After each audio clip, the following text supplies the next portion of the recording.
అందరికీ నమస్కారం. ఈనాటి పత్రికా విలేకరుల సమావేశానికి విచ్చేసినటువంటి తెలుగుదేశం పార్టీ కుటుంబ సభ్యులకు మరియు ప్రింట్ ఎలక్ట్రానిక్ మీడియా సోదరులందరికీ నా ధన్యవాదాలు తెలియజేసుకుంటున్నాను. ఈనాడు ఈ పత్రికా విలేకరుల సమావేశం ఏర్పాటు చేయడానికి కారణం నిన్నటి రోజున మరియు గడిచిన కాలంగా అనుచితంగా వ్యాఖ్యలు చేస్తున్న వైసీపీ నాయకులు చేస్తున్నటువంటి అనుచిత వ్యాఖ్యలకు ఖండనగా మా భోగోల్ మండల తెలుగుదేశం పార్టీ ఆధ్వర్యంలో ఈ ప్రెస్ మీట్ జరుగుతుంది. దీనికి ముఖ్యంగా చెప్పాలంటే అక్రమ కేసులు, సహృద భావం అనేది మీరు నేర్పించింది అని ఆయన గడిచిన 5 సంవత్సరాలలో కొన్ని కుటుంబాలు మీ యొక్క వైఎస్ఆర్సీపీ పార్టీ వల్ల కొన్ని కుటుంబాలు ఈదుని పడ్డాయని ఆయన పోలీస్ స్టేషన్ చుట్టూ తిరగటం ఒకటి, సంక్షేమ కార్యక్రమాలకు దూరంగా ఉండడం ఒకటి. గడిచిన 5 సంవత్సరాల్లో నడిచింది అంబేద్కర్ రాజ్యాంగం కాదు నాయన, మీ వైఎస్ రాజారెడ్డి జగన్మోహన్ రెడ్డి రాజ్యాంగం నడిచింది నాయన.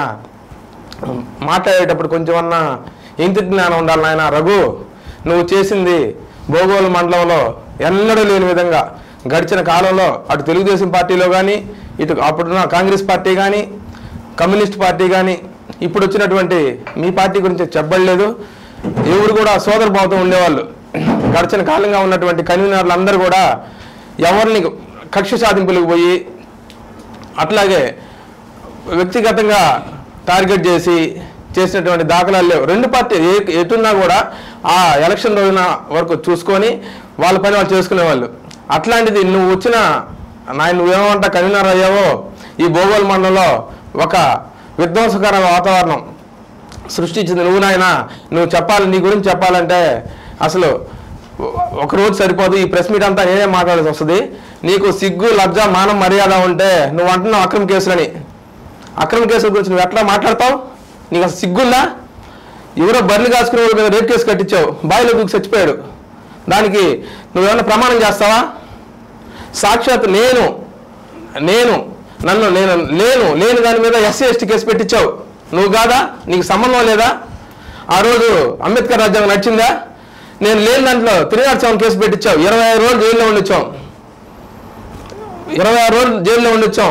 ఇవన్నీ జరిగినా కూడా మా నాయకులు కృష్ణారెడ్డి గారు ఒకటే చెప్పారు, నేను ఆ విధంగా చేయను, కక్ష సాధింపులకు నేను పోను అని చెప్పారు. కాబట్టి ఇన్ని రోజులు బజార్లో తిరుగుతుండవు. మీ నాయకుల్లో కూడా చాలా మంది అందరూ చెడ్డాలని నేను అన్నాను. కేవలం రఘు అనే వ్యక్తి వల్ల కానీ ఇంకొంతమంది వల్ల కానీ ఈ విద్వేషాలు ఈ విధంగా 5 సంవత్సరాలు వచ్చినాయి. ఇప్పుడు మా నాయకుడు వీటినన్నింటినీ ఖండిస్తూ నేను ఈ విధంగా కక్ష సాధింపులకి ప్రోత్సహించను అని చెప్పబట్టే నువ్వు ఇన్ని రోజులు బజార్లో తిరుగుతున్నావు. లేదంటే నీ సంగతి ఇప్పుడే చూసేవాళ్ళవి, నువ్వు కూడా ఇప్పుడే జైలుకి పోయేవాడివి. దయచేసి మాట్లాడే ముందు కొంచెం నేను గత 5 సంవత్సరాల్లో నేనేం చేశాను, ఇప్పుడు మళ్ళీ వచ్చిన తర్వాత నేనేం మాట్లాడుతున్నాను అనేది నీ మనసుకు తెలుసు. నువ్వేదో పెద్ద సత్యవర్తుడు మాత్రం కాదు. నువ్వేదో వచ్చి ఇప్పుడేదో అంబేద్కర్ గారి గురించి మాట్లాడుతున్నావు. నాయన, నువ్వు అప్పుడు అంబేద్కర్ రాజ్యాంగాన్ని ఫాలో అయ్యి ఉంటే ఇప్పుడు కూడా ఫాలో అవుతున్నాం. నువ్వు ఫాలో కాకపోయినా మేము ఫాలో అవుతున్నాం. దానికి కారణం మా ఎమ్మెల్యే కృష్ణారెడ్డి గారు ఒకటే పదే చెప్తున్నా. ఎందుకంటే నువ్వేదో ఆయన మీద బురద జల్లటం, లేకపోతే తెలుగుదేశం కార్యకర్తల మీద, నాయకుల మీద బురద జల్లటం నిన్ను ఎవరు నమ్మే పరిస్థితుల్లో లేరు. ఆ రోజు నువ్వు చెప్పావు 16 పంచాయతీల్లో ఏ ఒక్క పంచాయతీలో మీకు మెజారిటీ వచ్చినని. నువ్వేం చేసావు? కాశీకి పోయావా లేకపోతే రామేశ్వరం పోయావా? నువ్వు సన్యాసం తీసుకున్నావా? సన్యాసం తీసుకోవాలి కదా. నువ్వు మగోడు అయితే, నీకు దమ్ముంటే నువ్వు మాట్లాడేదానికి అర్హత లేదు. నీకు అసలు సిగ్గు, లజ్జ ఉంటే నువ్వు ఇప్పుడే రాజకీయ సన్యాసం తీసుకో. నీకు అసలు ఈ అక్రమ కేసులు కానీ జరిగిన వాటి మీద ఇంకా అంటున్నావు లేదు అవినీతిని. అసలు నీకు సిగ్గు, లజ్జ, మానం, మర్యాద ఉంటే నువ్వు రాజకీయాల నుంచి ఇమీడియట్గా తప్పుకో. నీకు అసలు మాట్లాడడానికి నైతిక హక్కే లేదు. ఎందుకంటే అమాయకులైన ప్రజల్ని నీలాంటి మళ్ళీ రెచ్చగొట్టి భోగోల్లో రక్తపాతం లేదంటే విద్వేషాలు సృష్టించొద్దు. కృష్ణారెడ్డి గారు మరి మా మండల కన్వీనర్ నాగేశ్వరరావు గారు సారథ్యంలో భోగోల్ మండలం ప్రశాంతంగా ఉంది. ఆనాడు ఎన్ని కేసులు నమోదైనాయి, ఈనాడు ఎన్ని కేసులు నమోదైనాయి. నువ్వు ఒకసారి బహిరంగ చర్చకి రా. నీకు దమ్ముంటే ఏదో మీడియా ఉంది కదా అని మాట్లాడటం కాదు. దయచేసి గమనించాలని కోరుకుంటున్నాను.